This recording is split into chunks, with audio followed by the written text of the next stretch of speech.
Greetings, mech warriors. Hello, ladies and gentlemen. This is TTB speaking, and welcome back to German Mechgineering. Now, today, guys, we're playing a quick draw and not the IV-4. Well, let me, before I get into the build, tell you how this build came to pass. So, we were playing the Iron Claw Challenge on live stream. If you guys are not familiar with the Iron Claw Challenge, you have to win 5 times with every mech. You can only choose one specific mech variant. You can never use the same weapon twice, and hero mechs and hero omnipods are not permitted. So you're looking at about, I don't know, like 600-700 wins that you need to achieve over all mech weight classes in total. It's pretty insane. We are now almost through the heavies and almost into the assault mechs. Now, this build right here is going to be a quick draw 4H brawler. Exactly, yeah, we're brawling in a quick draw. I mean, the quick draw has been named the quick die quite often. It's not the sturdiest of mechs, but and it's also very underused actually. But we came across this mech and we were like, yeah, you know what? Is this an amazing mech? No. But it's a solid mech and it's fun to play. So let's talk about its features. Now, as you can already see here, we've got some lasers and we've got some missiles. So let's look at the loadout without further ado. Light engine 285 is the basis for this build, 77 kph speed. We've got 2 jump jets for 17.5 jump distance. And here come the armaments. 4 medium lasers, 2 in the right torso, 2 in the right and left arm, and 3 streak XRM6s. 1 in the CT and 2 in the left torso. So you want to make sure you protect that left side torso because that's where all your streaks are coming from, except the CT slot, of course. Then we fill in 4.5 tons of streak SRM ammo, 1 double heatsink, and a Beagle active probe to counter ECM. If there's an ECM mech around, we can counter him. And of course, get a little bit faster targeting boost. Okay, and that is the build. Endo steel and light ferrofibers are needed. We lower down the head a little bit and we lower the legs a teeny bit. And I chose to lower the right arm here because I wasn't that worried about losing arms, but I wanted to have more armor on the left arm. I'll leave it up to you how you distribute your armor, but this worked fine for me. And if you look at the mech itself, it's a giant CT with side torsos walking around. The arms are not that likely to be hit. So yes, you can get hit on the arms if the enemy team has terrible shots, but most likely they're gonna hit you on the side torsos or CT, so the arms are fairly safe. Now, in terms of skills, let's have a look at that. We're heavily invested into the firepower tree. We're taking all the laser duration nodes, we're taking all the missile nodes except that last missile spread node over here. We don't really need that, but if you want to, you can just sacrifice a cooldown node to get that. Important are high explosive and missile rack 1 and 2. And then we have a lot of heat gen nodes and we have a lot of range nodes in here. And why do we choose range nodes? Well, you guys are familiar with the way streaks work. Once they hit their maximum range, they just evaporate. So they stop existing. And with the range nodes I chose, we have 310 meters range on the streaks, which is insanely more powerful than having them just at 270. It's just a 40-meter difference, guys. Which is that's not that far. That's like, I don't know, 3 times an Atlas or something. But guys, it's so important. That little bit of extra range will allow you to shoot targets that you otherwise could not reach. And 3 streak SRM6s is 36 damage. Very quickly shot 36 damage because the cooldown on this thing is just 3 seconds-ish. So, very, very nice. Okay. We talked about the firepower tree. Let's have a look at survival. Full survival tree, except MS overload 1 and 2. I actually mixed up my skill here a bit. Let me just change that for a sec. Let's remove that cooldown node over here. Put that into the armor hardening. There we go. See, we're fixing stuff on the fly. So full survival tree for maximum survival. Nothing in mobility, nothing in jump jets, nothing in operations, even though I would like to. It's just not possible. We need the stuff in firepower and in survival. Same thing goes for sensors. It's not possible. We need it all in firepower. Auxiliary tree, double cool shot with cool shot cooldown. Really important. This mech gets a little bit hot. And of course, the double Ari strike in here as well. One gripe that I have with this mech is that the armor is fairly low. This one has structure bonuses. So yeah, we'll make do. All in all, 63 plus 47 here. So we're talking about 110 health on the torsos, and CT altogether is like around 130-ish. So for a 60-ton mech, It's not that horrible, but for the way the mech, the physique of the mech, or just the model of the mech, it is very prone to getting side torso shot and CT shots. So keep that in mind and make sure to keep spreading that damage by twisting left and right. Okay guys, I have been talking for way too long. Let's go ahead and jump into the first match, jump into a dropship and see how it performs, and I'll see you there, and there I'll talk some more. Alrighty guys, here we are on our first match in our brand new Quickdraw 4H, and I can see two assault mechs. One is an Annihilator, one is a big ass ugly Corsair, and a Badasp with Dakadoom walking towards us. So what we'll do here is we'll lay low, guys. We don't want to engage this right now. We don't have the range or the firepower to engage this, so let's fall back a little bit and try and find different targets that we can shoot here. We've got a Warhammer on the sideline that's going in onto my assault mechs, and there's somebody else trying to harass my assaults. That is a champion. SRM6s and SRM4s, that is a weird build for a champion because this thing has less firepower than a Griffin. I would definitely recommend that. So let's see what we can do here. Maybe go onto the Warhammer, give him a shot with our lasers, lick him a little bit. Then we switch on over to the enemy Uziel and let him know that we got streaks. Yep, beautiful shot with our streaks, and we introduced ourselves in the correct fashion.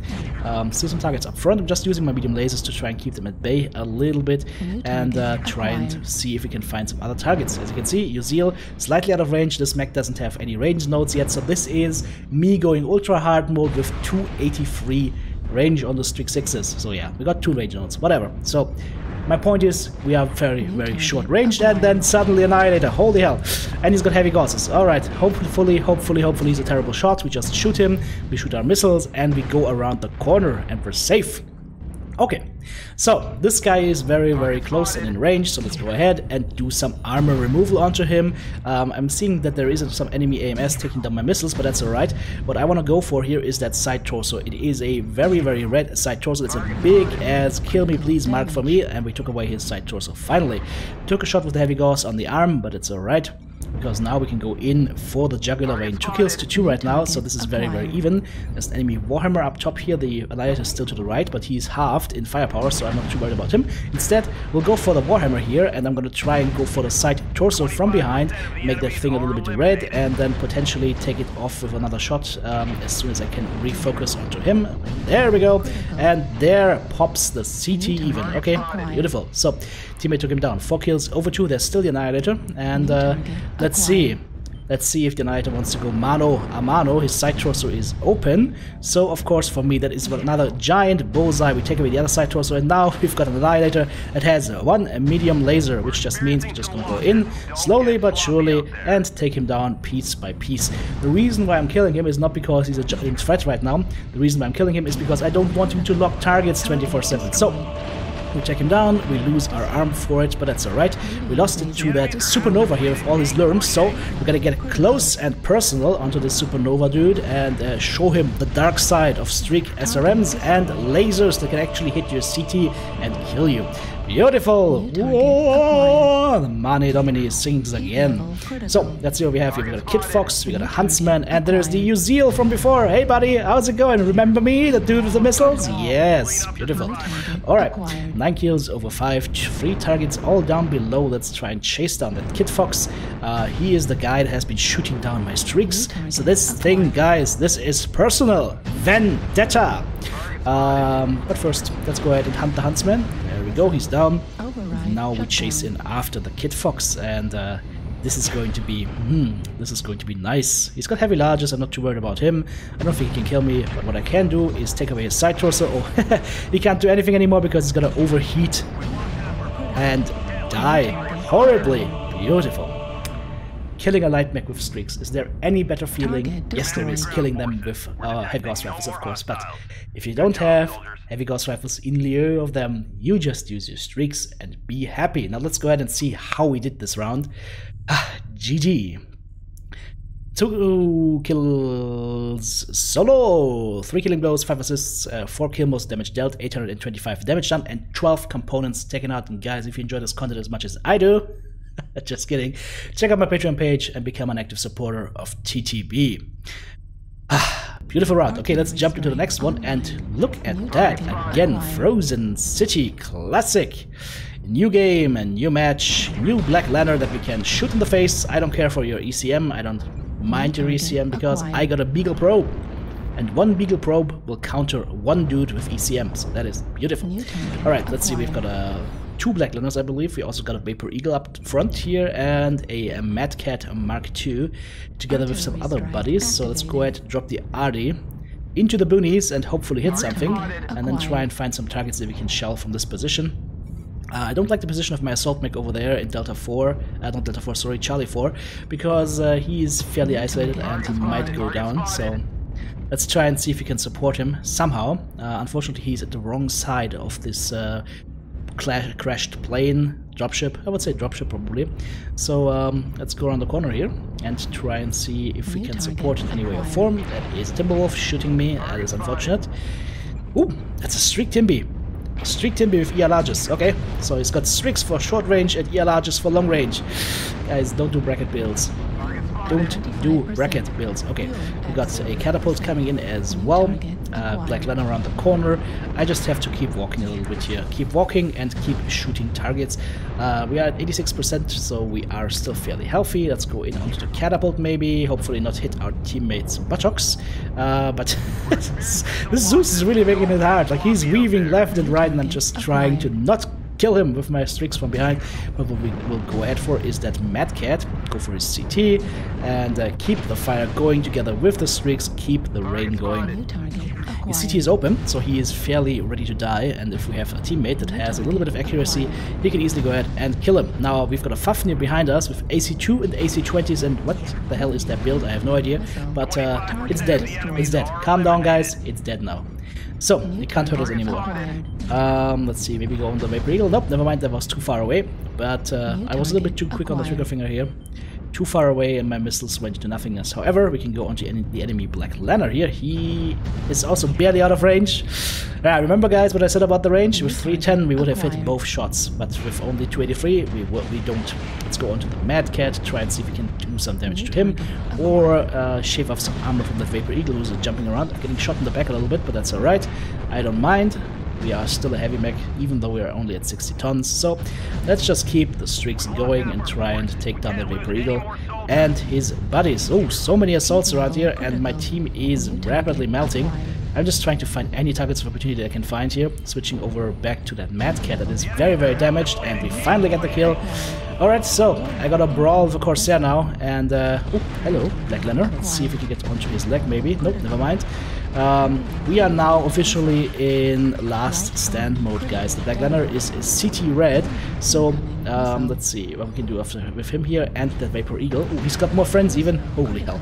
Yeah, we're dying here, guys. Let's protect the left side torso. I wanna get the kill on this dude. Almost. He's one shot. He's one shot. So we'll jump jet, we'll hold, and fire! Ah, we got the kill. We got the kill on him. I got the streaks out before I died, and I took him down. Oh, that was beautiful. That was beautiful. That's also nice of the enemy to recognize that. So, 7 kills to the enemy's 11. That means that this match is most likely going to be a loss, unless that Mistlynx here turns into Godzilla and kills everybody, but I don't think that is going to happen. So, guys, the Quickdraw, in my opinion, highly underutilized for a reason, because except from the IV-4, they're just a little bit mediocre, but with the right build and a little bit of can-do attitude, you can make them work as well. For example, with this beautiful German Mechgineering build provided by yours truly. So let's see how we did in this beautiful round of Frozen City Classic. 2 killing blows, 5 assists, 1 solo kill, 1 KMD, 730 damage done, and 3 components. Check it out. And once again, guys, if you enjoy this content, go ahead, think about supporting me, check out my Patreon page, see if that's something for you. I'm out of here.